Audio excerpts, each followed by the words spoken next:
We are talking about shopping at the supermarket. Now, I know what you're thinking. You're thinking, I know how to buy milk. I know how to grab a cart. Sure.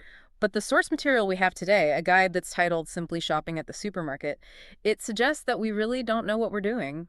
Or maybe more accurately, we don't realize what's being done to us. Exactly. That's the key. Okay. When you look at the definitions, the geography, the layout strategies, Yeah. the psychology that's outlined in this text, you realize the supermarket isn't just a building with shelves. Yeah. It is a finely tuned machine. It's a psychological battlefield designed by, architects, data scientists, and behavioral psychologists to maximize efficiency and, crucially, to maximize your basket size. That is our mission today. We are going to deconstruct the supermarket. We're going to look at the definitions that shape the whole industry, map out the geography of the store to really understand why things are where they are, break down the specific vocabulary and the scripts that facilitate all this commerce, and then finally look at the strategy. How do we navigate this maze without falling into all the traps they've set for us? It's about moving from being a passive participant, just a shopper, to being an active analyst of the environment you're in. So let's start at the very beginning. The source material poses this really fundamental question. What is a supermarket? And it's a question that seems almost too basic to ask, right? Totally. But the answer in the text is really telling. It defines a supermarket simply as a large store. Now, large here isn't just an adjective describing square footage. It's more than that. It describes an entire business model. Right. It's all about scale. Yeah. And the source explicitly lists the inventory: food, drinks, household items, cleaning products, and personal care products. I mean, that is the key differentiator. Yes. If you go to a butcher, you get meat. If you go to a bakery, you get bread. A supermarket is defined by the aggregation of all these different categories under one roof. Precisely. The large store model is about the consolidation of commerce. The text highlights that it includes household items and cleaning products. And that's the shift, you see. A shift from what to what? From a food market to a lifestyle maintenance center. The brilliance of the supermarket model is that it captures the money you spend for the kitchen, the bathroom, and the laundry room, all in a single trip. It's the death of the errand run. Exactly. You don't go to 3 or 4 different places anymore. You go to one large store. And the source material, it gives us the archetypes of this model: Walmart, Carrefour, and Tesco. These are the titans. And the text uses them as the standard bearers for a reason. Walmart in the US, Carrefour in France, Tesco in the UK. I mean, they have perfected this specific definition. Yeah. They operate on economies of scale that allow them to stock tens of thousands of SKAs. That's stock-keeping units. So when the text mentions these names, it's invoking a standardized global experience. So you can walk into a Carrefour in Paris or a Walmart in Ohio, and the fundamental idea... The fundamental definition, a large store selling food and household goods, it remains identical. It's like the industrialization of gathering food. Instead of, foraging in the woods or visiting 5 local merchants, we enter these massive climate-controlled warehouses. That's a good way to put it. But once we step inside, the experience is anything but random. The source material moves from the definition to the geography, breaking down the sections. And this is where it gets fascinating, because the layout of a supermarket is never, ever accidental. The text walks us through the standard sections, and the order is very, very specific. It creates a kind of narrative flow for the shopper. It does. Okay, so let's walk the floor. The first section the text identifies is the produce section. And notice the details they provide. Fresh fruits and vegetables. The examples are apples, bananas, carrots, lettuce. Okay, but why is this almost always the first thing you see? You walk through those automatic doors and boom, you're in a garden. It's a concept they often call the freshness halo. The source emphasizes the word fresh. By placing the apples, the bananas, the lettuce right there at the entrance, the store establishes a perception of health and quality immediately. It's all visual. It's visual, it's vibrant, you got greens, reds, yellows. It smells like earth and rain, often because they have those little misters going off. It sets the tone for the entire shop. If the first thing I saw was like the toilet paper or the canned soup, Right. the store would feel sterile. It would feel like a warehouse. But the produce section makes it feel like a market, like an old world market. There is also a psychological trick at play here. If you put apples and carrots, healthy items in your cart first, you feel like a responsible adult. You feel virtuous. And that psychological win actually lowers your defenses for when you hit the junk food aisles later on. You start thinking, well, I bought lettuce, so I guess I can buy the cookies. That is diabolical. So the apples are basically the gateway drug to the bakery. In a way, yes. And look at the specific examples the text gives. Bananas. Right. Bananas are often known in the industry as a known value item. What does that mean? Everyone knows what a banana should cost, Right. roughly. So if the bananas are cheap, you assume the whole store is cheap. It anchors your price perception right at the door. Wow. Okay. So moving on from the garden, the text guides us to the meat and seafood section. The proteins. Yeah. Chicken, beef, pork, fish. And this is usually along the back wall, or at least on the perimeter of the store, right? Correct. A perimeter shopper is a known demographic. These are people who try to stick to the outside walls where all the fresh food is located. I think I'm one of those. A lot of people are. And the meat section is high stakes.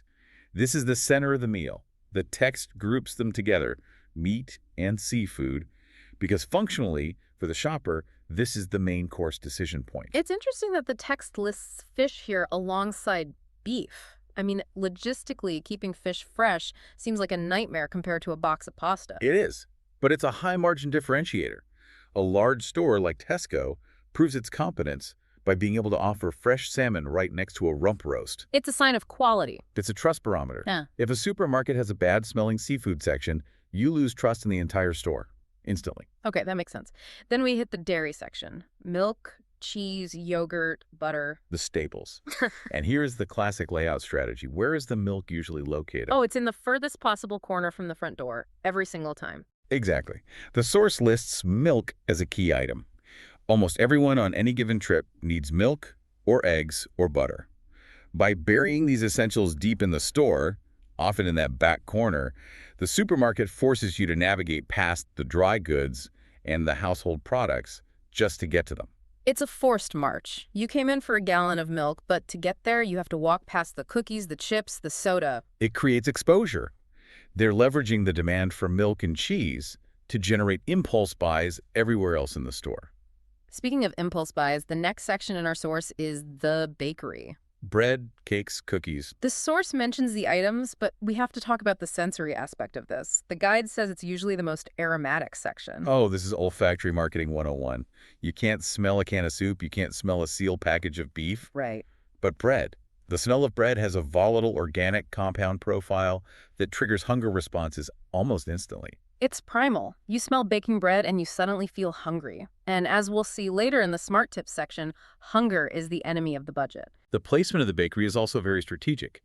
It's often near the entrance or the produce section to amplify that fresh vibe. Yeah. Or it's placed in a way that the scent wafts across the entire store. When the text lists cakes and cookies here, it's highlighting the high-margin indulgence items that smell seduces you into buying. And then we move into the center of the store.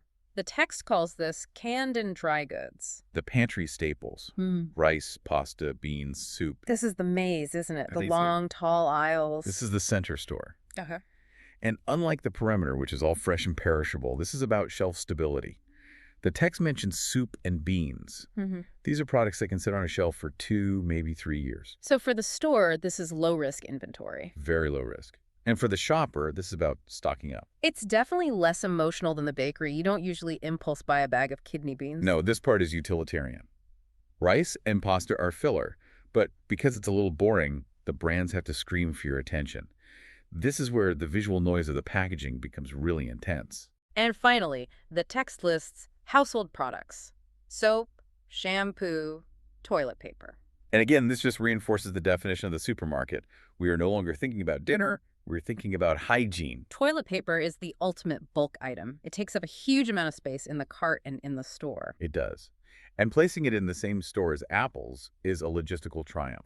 It means the supply chain for this large store is handling delicate, fresh produce and massive pallets of paper products simultaneously. That's what creates that all-in-one convenience that locks the customer in. Exactly. So we have the map. We understand the flow from fresh to protein to dairy to dry goods. But to navigate this place, you need equipment.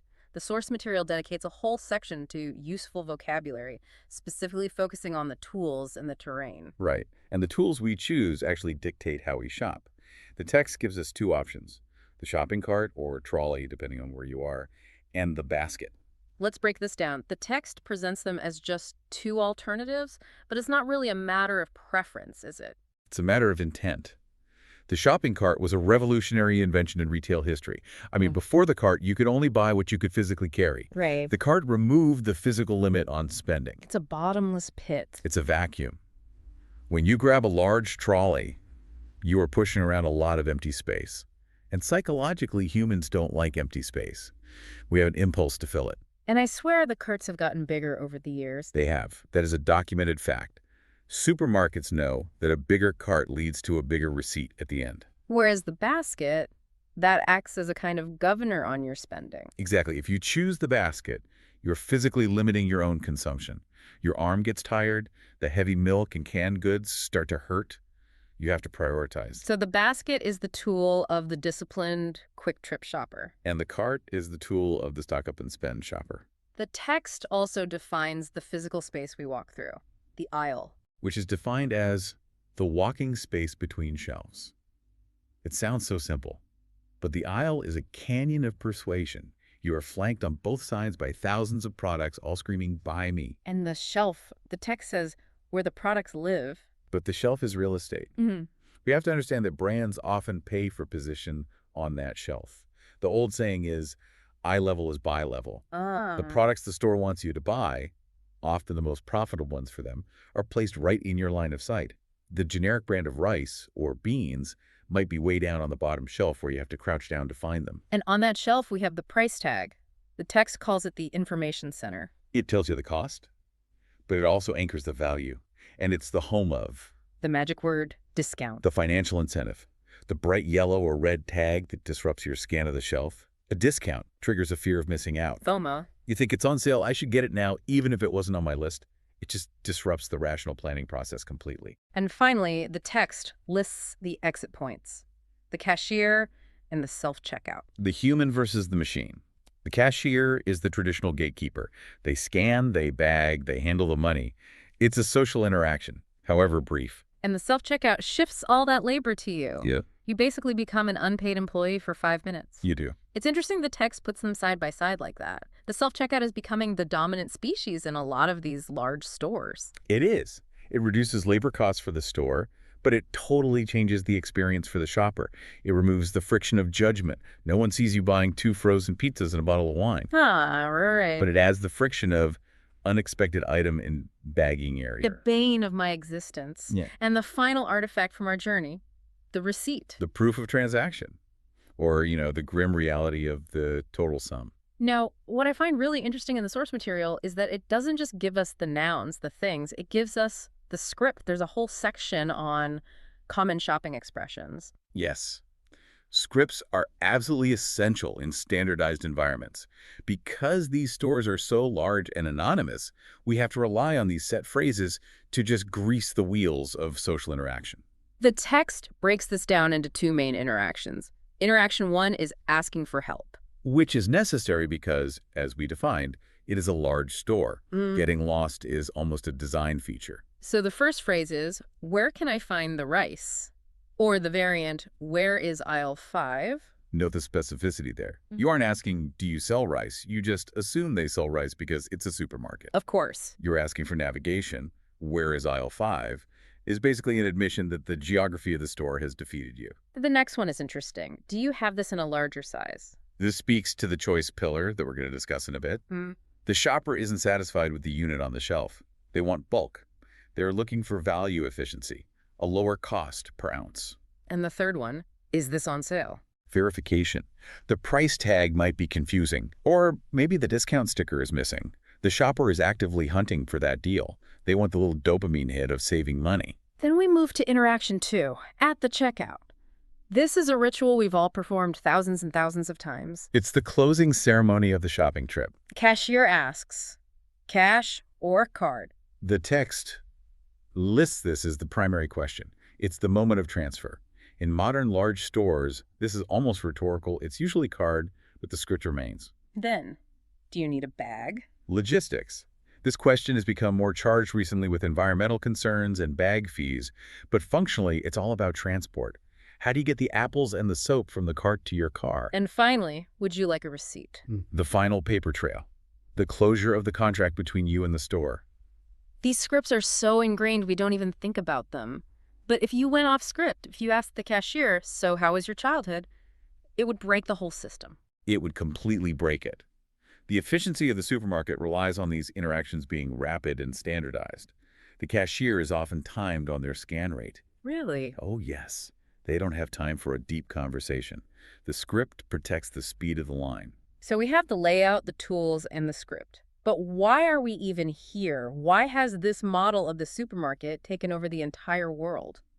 The source material offers a section on why people shop at supermarkets, and it outlines the psychology and the economics of it all. It identifies four main pillars of motivation. And these are the reasons the local butcher and the local baker have, for the most part, disappeared. Okay, pillar one, convenience. The text defines this as everything in one place. We touched on this with the definition earlier. But think about the value of time. In our modern busy world, the ability to buy pasta, shampoo, bananas, and light bulbs in a single 40-minute trip is incredibly valuable. It's huge. The convenience factor overrides almost everything else. We might prefer the bread from a local bakery, but we buy the supermarket bread because it's there, right next to the milk we also needed. Pillar two, price. The text says prices are often cheaper. Economies of scale. Walmart and Tesco buy beans by the millions of cans. They can undercut any small merchant. For the consumer, especially in tight economic times, price is king. The price tag in a supermarket is usually going to be lower than anywhere else. Pillar three, choice. The text says there are many choices. This is the paradox of choice. You don't just have mustard. You have Dijon, yellow, spicy brown, honey mustard, whole grain, organic, generic.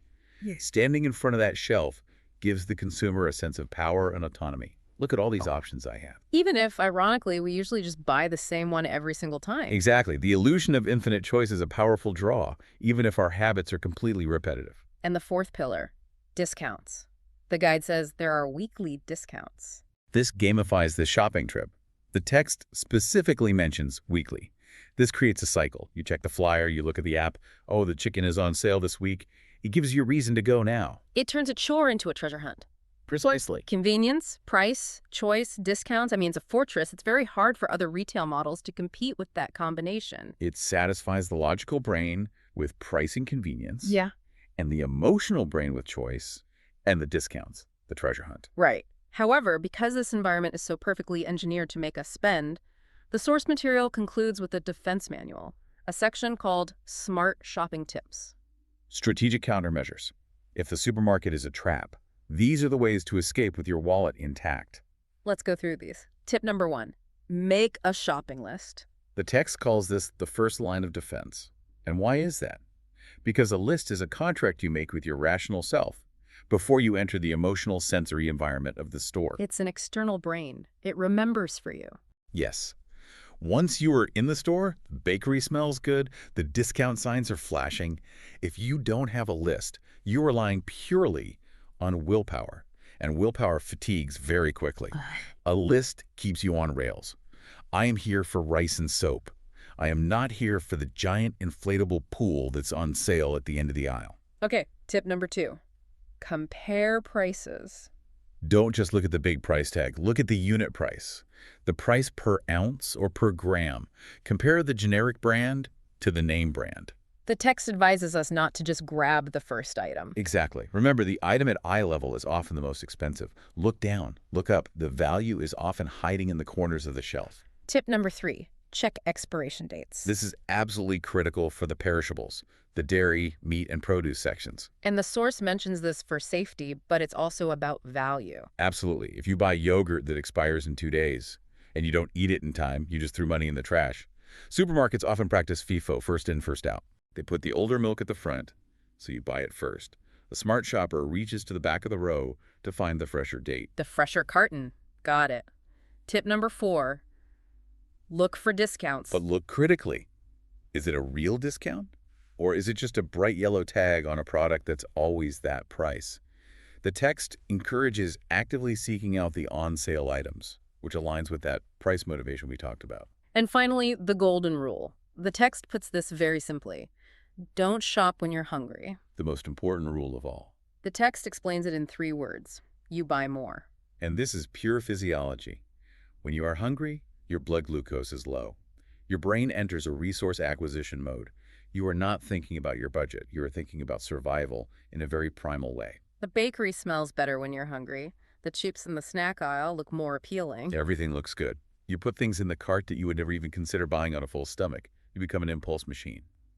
And the supermarket relies on hungry shoppers to boost their margins. So the strategy is clear. Eat a sandwich, write a list, grab a basket if you can, avoid the middle aisles unless it's on your list, and get out. It's a tactical operation. Okay, let's just unpack all this for a moment. We've analyzed the supermarket not just as a store, but as a complete system. We've seen how the definition of a large store dictates the inventory, mixing food and household products. We've mapped the geography, the freshness halo of the produce section, the staple trap of the dairy section, the sensory lure of the bakery. And the shelf-stable maze of the dry goods. We've examined the tools, the cart as a consumption engine, the basket as a governor, as a limit. We've looked at the vocabulary of the shelf and the price tag. We've rehearsed the scripts of the cashier and the checkout. And we've armed ourselves with the psychology of why we shop convenience and choice, and the strategies to shop smarter lists and full stomachs. So what does this all mean? It means that next time you walk through those automatic doors at Tesco or Walmart, you aren't just buying dinner. You are entering a game. A game where the house usually wins. But now you have the rule book. And here is where it gets really interesting for me, looking forward. We talked about the self-checkout and the cashier. The source lists them as alternative. Oh, it has a choice. But if you look at the trajectory of the large store, the drive for efficiency is just relentless. We are seeing more and more automation all the time. So the provocative thought is this. The source describes a script, cash or card. Do you need a bag? These are human interactions. As technology advances, are we moving toward a supermarket experience that is entirely silent? A place where you just walk in, grab your apples and your soap and walk out without a single word spoken to anyone. The just walk out technology is already here in some places. Will the supermarket of the future be a place of pure cold efficiency, stripped of the cashier entirely? It's a likely future. We will be alone with the shelves and the price tags. Something to mull over next time you are squeezing a melon in the produce section. Before we wrap up, I want to circle back to something we touched on with the produce section because I think there's a deeper layer there we kind of missed. We mentioned apples, bananas, carrots, lettuce. The standard quartet, yeah. But think about the globalization that's implied in that list. Bananas. Unless you live in the tropics, bananas are not a local crop. Yet the source lists them as a staple, a given of the supermarket experience. That's a great point. The supermarket is a miracle of modern logistics. To have bananas, which ripen and spoil incredibly fast, available in a large store in a snowy climate 365 days a year, I mean, that requires a cold chain supply network that is just mind-bogglingly complex. It creates an expectation in us that seasonality is dead. We expect to have lettuce in the dead of winter. We expect apples in spring, even if they were harvested last autumn and kept in storage for months. That connects right back to the choice pillar. The supermarket gives us the illusion that the earth produces everything, all the time, just for us. It disconnects us from agricultural reality. And the meat and seafood section does the exact same thing. It creates a disconnect between the animal and the product. You see a neat pink styrofoam tray of chicken. You don't see a farm. It sanitizes the food system. It packages it into these clean, bar-coded units that fit perfectly into your shopping cart. I also want to double-click on the household products aspect again. Soap, shampoo, toilet paper. The source puts them at the end of the list of sections. The non-edibles. But think about the profit margins on those items. Supermarkets often make very thin margins on staple foods like milk or bananas. They might even lose money on them just to get you in the door. They're called loss leaders. Exactly. But shampoo, cleaning products, the markup on those is likely much, much higher. That explains the layout strategy again. You come in for the cheap food, you stay for the expensive soap. The all-in-one convenience is really a way to cross-sell you high-margin items while you're distracted by your main grocery mission. It's brilliant, really. You are pushing that cart. You feel good about the cheap carrots you bought, so you feel fine throwing in the fancy, expensive body wash. And because you are using a cart instead of a basket, you have the physical space to do it without even thinking. It all comes back to the cart. The cart is the villain of this story. Or the hero, depending on if you're the shopper or the shareholder. True enough. And let's not forget the receipt. We kind of glossed over it as just proof of purchase. But in the age of data, that receipt is a dossier on you. Oh, absolutely. If you use a loyalty card to get those discounts we talked about, that receipt is telling the store exactly who you are and how you live. They know you buy diapers and beer on Fridays. They know you switched from the brand name pasta to the generic one last month. So the discount isn't a gift, it's actually a bribe for your data. In many ways, yes. The large store is studying you just as much as you're studying the prices on the shelf. That is slightly terrifying. That's the modern economy. Remember? Check the dates, stick to the list, and for the love of everything, eat a snack before you go. Don't shop hungry.